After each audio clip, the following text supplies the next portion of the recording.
परम पूज्य श्री साहिब जी, अर्चनी बंदनी संत समाज आप सभी के बीच एक गुरु वंदना प्रस्तुत कर रही हूँ।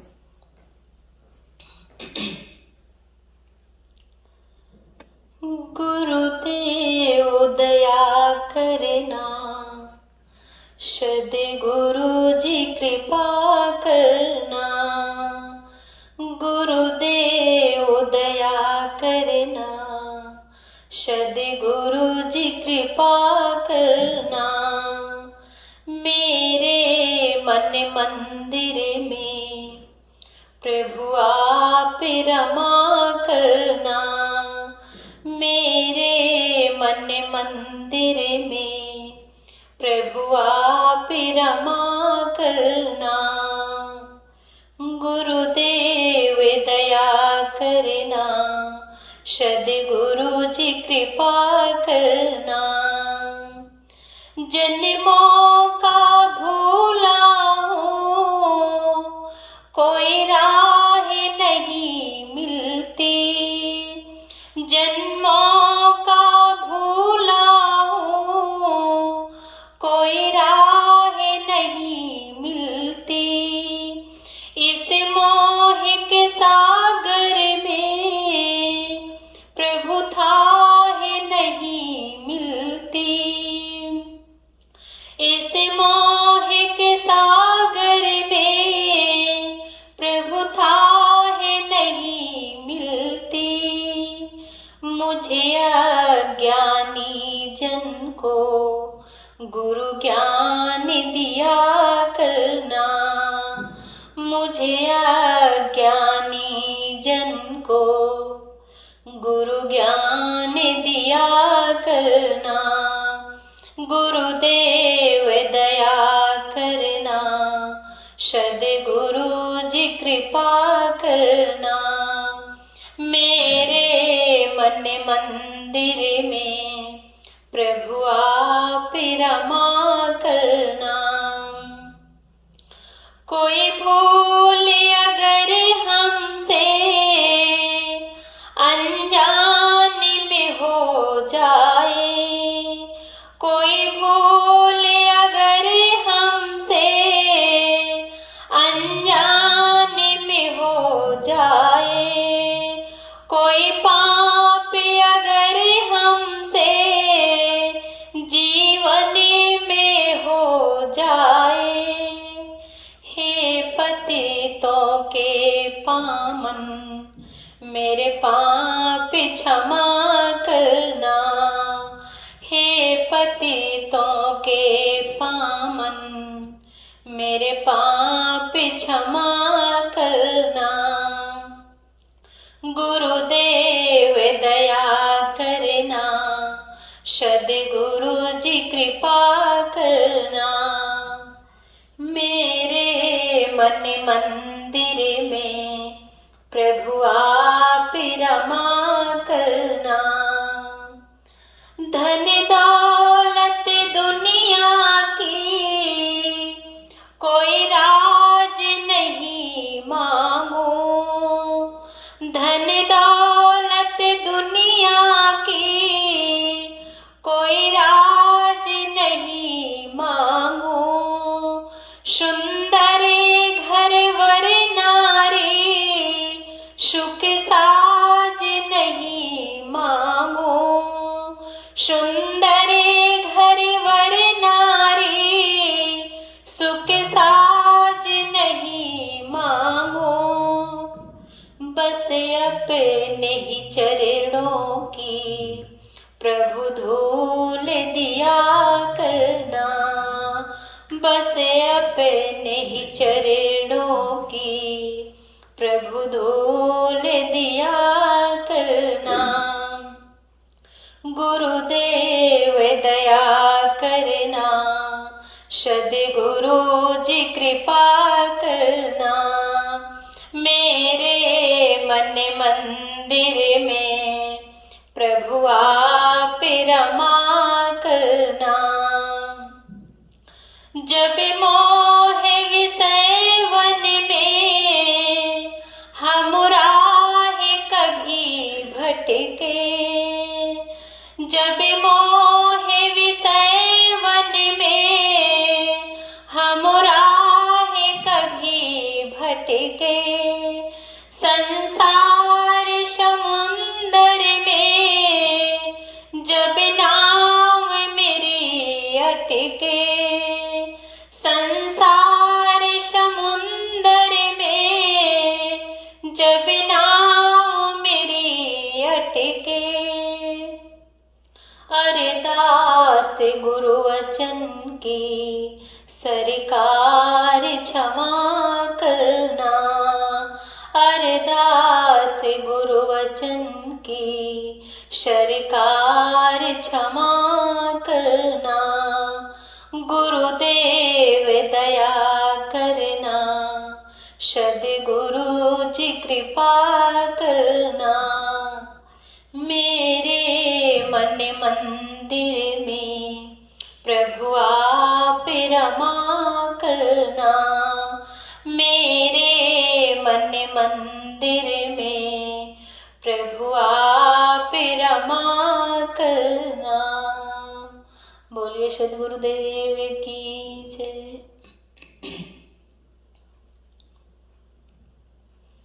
अभी आप सभी के बीच गुरु वंदना के रूप में एक भजन प्रस्तुत किया। गुरुदेव दया करना, सद्गुरु जी कृपा करना। आज का दिन दीपावली का दिन है। हम सभी लोग एक निर्धारित जगह पर उपस्थित हैं। आज का दिन ही ऐसा दिन है जैसे कि प्रकाश का दिन। आज हर घर में दीपक जलता है, हर घर में उजेला होता है। क्यों? क्योंकि हमारे भारतवर्ष का ये मुख्य त्योहार माना गया है। 3-4 ऐसे त्योहार हैं जिसे सभी लोग मिलकर के मनाते हैं।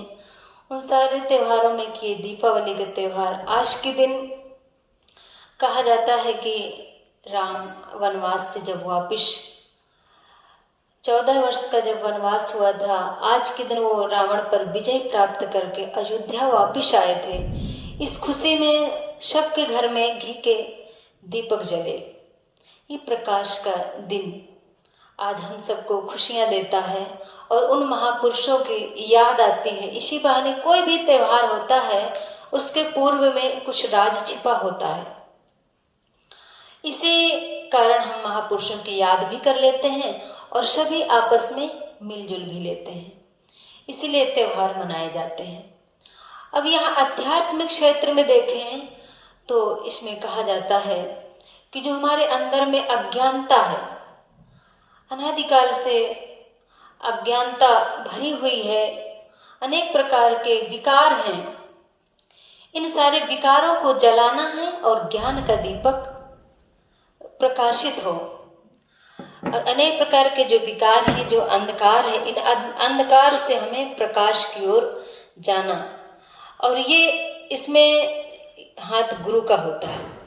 गुरु का अर्थ ही होता है, गु मतलब है अंधकार और रु मतलब है प्रकाश।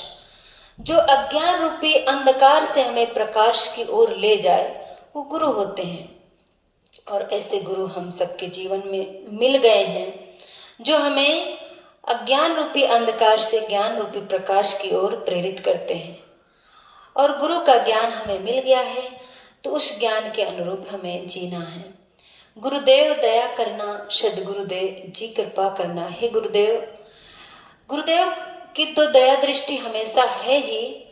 हमारी दृष्टि, हमारी दया हम पर हो जाए तो जीवन कल्याण में हो जाएगा।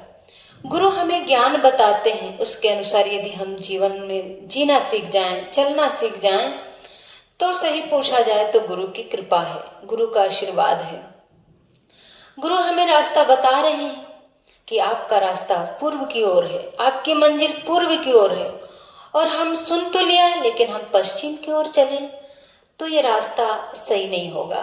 फिर गुरु का आशीर्वाद भी कैसे काम आएगा?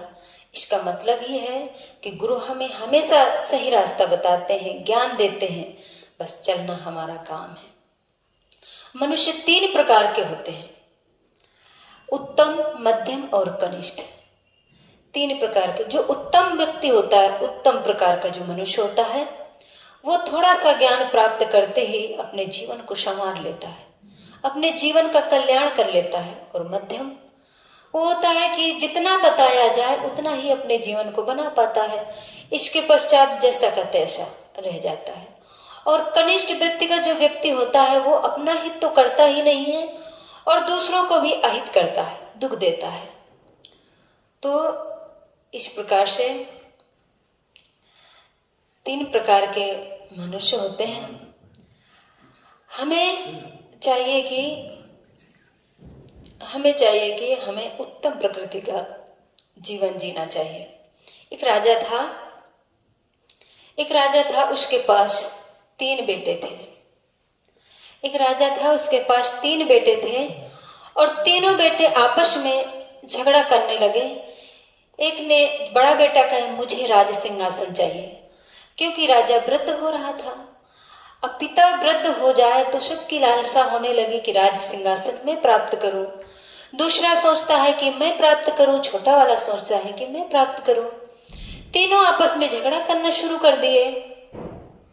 राजा बुद्धिमान था, उसने तीनों बच्चों को बुलाया और तीनों को समझाया और कहा, बेटा तीनों को मुझे एक छोटी सी परीक्षा लेनी है, और परीक्षा में जो पास हो जाएगा राज सिंहासन उसी को मिलेगा। उन तीनों बेटों को पास में बुला करके उन तीनों बच्चों को उन्होंने 10 रुपए दिया। तब के जमाने में 10 रुपए का बहुत मूल्य था। आज तो 10 रुपए 100 रुपए के बराबर भी नहीं, मूल्य नहीं है। तो तब 10 रुपए का ही बहुत मूल्य था। 10 रुपए तीनों बच्चों को दिया और तीनों से राजा ने बोला कि तीनों आप जाएंगे और ऐसी चीज खरीद के लाएंगे जिससे पूरा कमरा भर जाए। तीनों का इस तरह से आदेश देते हुए राजा ने भेजा। अब तीनों बेटा गए।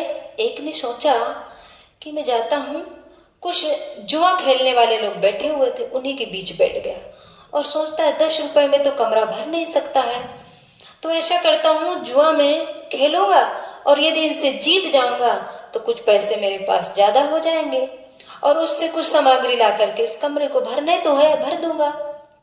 ऐसा सोचकर वो जुए में बैठ जाता है और पहले दांव में ही वो हार जाता है। और जब हार जाता है तो हाथ मलते हुए घर आ जाता है। अब दूसरा था, उसने सोचा कि 10 रुपए में मिलेगा क्या, कुछ तो मिलने वाला नहीं है। तो वो जाता है जहां पर कचरा जो फेंकने वाला मेहतर होता है, मेहतर के पास जाता है और उससे पूछता है कि भैया 10 रुपए में आप जितना गांव का कचरा हो सारा कचरा हमारे कमरे में भर देना, क्योंकि कमरे भरने की ही तो बात है, भरना ही तो है, किसी प्रकार भरना है। तो उसने सोचा कि 10 रुपए में पूरे गांव का जो कचरा है वो कचरा ला करके इस कमरे में भर दिया जाए। ऐसा सोच करके वो उस मेहतर के पास गया और उसे पैसा दिया और उसने पूरे गांव का कचरा लाकर उस कमरे में भर दिया। कमरा तो भर गया, लेकिन किससे भरा? कचड़े से भर गया। और तीसरा व्यक्ति था, जो तीसरा छोटा वाला बेटा था, वो जाता है और ध्यान में बैठ जाता है। ध्यान में बैठता है, थोड़ी देर में ही उसके मन में विचार आता है कि आखिर भरना ही तो है, कमरे भरने की ही बात तो हुई है, जरूरत तो नहीं है कि किसी सामग्री से भरना हो। पिताजी ने कहा है, भरने की बात कही है तो जरूर कुछ राज होगा। और वो थोड़ा देर आंख बंद करता है और जब सोचता है तो उसके मन में विचार आता है। वो दौड़ता हुआ एक दुकान में जाता है, वो अगरबत्ती लेता है, कुछ दीपक लाता है और कुछ सुगंधित पुष्प लाता है। वो सारी चीजें ला करके कमरे में पुष्पों से कमरे को सजा देता है और पुष्पों से कमरे को सजा देता है और सुंदर सुंदर अगरबत्ती की सुगंधी से जला देता है, कुछ दीपक जला देता है। सुगंधि से और पुष्पों के सौंदर्य से और प्रकाश से वो कमरा पूरा भर जाता है। जब कमरा भर जाता है और उसको थोड़ा देर के लिए बंद करते हुए दौड़ता हुआ अपने पिता के पास जाता है। पिता के पास जाता है और कहता, पिताजी कमरे को तो भर दिया। तो सोचते हैं, पिताजी सोचता है, अच्छा तीनों लोग एक साथ आए। तीनों बेटा उनके पास जाते हैं। तीनों के पास जाकर तो बीच वाला बोलता है, पिताजी मेरा भी कमरा भर गया है। उसने कहा, अच्छा बड़े वाले से पूछा। उसने कहा, हाँ मैं भी सोचा तो था भरने का, लेकिन मेरे से ये काम नहीं हो पाया। और वो हार मान के पहले ही बैठ गया। पिताजी ने सोचा चलो पहले बीच वाले का देख लेते हैं, क्योंकि छोटे वाले का तो बाद में ही देखा जाएगा। बीच वाले का देखने जब चलते हैं पिताजी उनके, तो देखा तो कमरा जो ही दरवाजा खोला तो दुर्गंध से एकदम से दुर्गंध आई और जल्दी से कमरे को बंद कर दिया और कहा, बेटा तूने भरा तो है लेकिन सही तरीका नहीं था भरने का। जब छोटे बच्चा के कमरे में जाते हैं और देखते हैं तो एकदम सुगंध और वो भी दीपक के प्रकाश से भरा हुआ, बहुत प्रसन्न होता है राजा और छोटे बेटा को अपने गले से लगा लेता है और कहता है, राज सिंहासन पर बैठने वाला सिर्फ तू ही है। ये तो एक कहानी, एक माध्यम है बताने का। इसी प्रकार 3 प्रकार के मनुष्य होते हैं इस संसार में मनुष्य का जीवन मिला। जीवन तो प्राप्त किए, लेकिन जीवन जीने का तरीका 3 ढंग से होता है। एक व्यक्ति तो जीवन तो मिला, लेकिन अपने जीवन से हार करके चला जाता है। न तो खुद का कल्याण कर पाता है, न दूसरों का कर पाता है। अपना भी जलता है और दूसरों का भी दुखाता है, जलाता है। अपना भी पीड़ित होता है, दूसरों को भी पीड़ा देता है और अपने जीवन से जुआरी की तरह हार करके चला जाता है, दुखी होकर और दूसरों को भी दुख दे करके। और दूसरा प्रकार का व्यक्ति वो है कि अपने जीवन में सिर्फ गंदगी को बटोरता है, किसी से अच्छाइयों को ग्रहण नहीं कर पाता है। जीवन भर जो भी करता है गलत करता है, गलत तरीके से करता है और अपने जीवन में सिर्फ बुराइयों को बटोर करके भर लेता है और दुखी और संतापित होकर के संसार से चला जाता है। और तीसरे प्रकार का मनुष्य वो होता है जो अपने जीवन को सुगंधित कर लेता है और दूसरों को भी अपने ज्ञान से, अपने विचारों से सुगंधी फैला देता है और लोग उसी की याद करते हैं। किसी ने कहा भी है कि हम याद उसी की किया करते हैं जो औरों के लिए जिया करते हैं, अगरबत्ती की तरह जलकर खुशबू औरों को दिया करते हैं। तो संत महापुरुष इसी प्रकार होते हैं, अपने जीवन को तपा करके, अपने जीवन को जला करके दूसरों का सुगंधि बिखेरते हैं। अपने ज्ञान से, अपने विचारों से सबको जीवन देते हैं, खुद जीवन को सुंदर ढंग से जीते हैं और दूसरों को भी जीने का सही तरीका बता देते हैं। इस प्रकार से हमें भी चाहिए इस दीपावली के अवसर पर कुछ मिनट अपने विचार प्रस्तुत किए। अब मैं यहीं पर अपनी वाणी समाप्त कर देती हूँ। बोलिए सद्गुरुदेव की।